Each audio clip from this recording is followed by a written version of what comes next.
You Google any skincare concerns, you're going to get overloaded with information. Thankfully, a resident beauty expert, Michelle Phillips, is back to debunk some of the skincare myths that you're going to read about.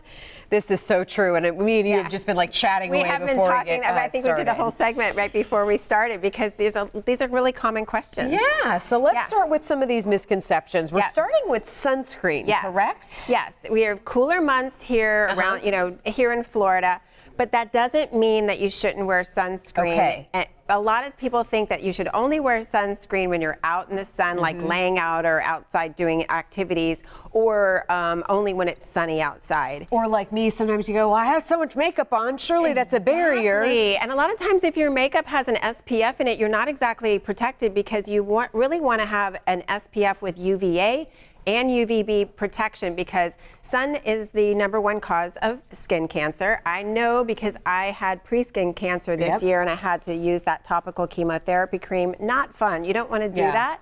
And secondly, it is the #1 cause of premature aging as well. So what I suggest is you look for sunscreen products that are specifically created for your face, and you can use it on your neck and your décolleté, and that way it's not feeling like you are greasy, heavy. It's a little bit lightweight, and it's a moisturizer as well. And then of course on your body you can use the ones that are designed just for your body. Okay.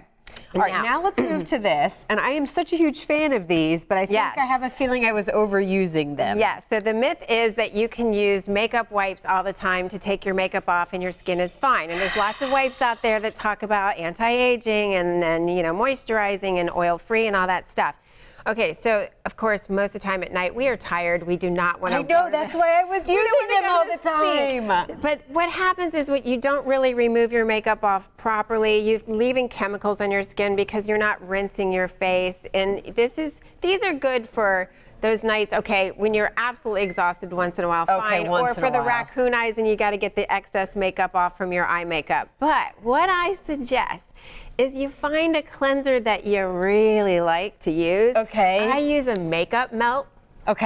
And it's literally like an oil cream, and it's good for like dry and oily skin, or use something that is like really silky smooth on your skin to where when you put it on it feels luxurious. You can feel your skin getting clean but not stripped. So this is to take makeup off though.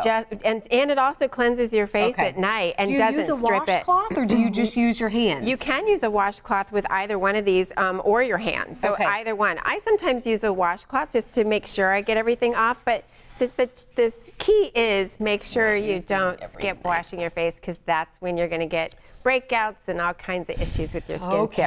Now the next thing is, we were talking about this earlier, is a lot of people think that just because they have oily skin and it's humid here in Florida that we shouldn't be using a moisturizer because your skin feels oily or greasy. But that is the exact opposite of the truth.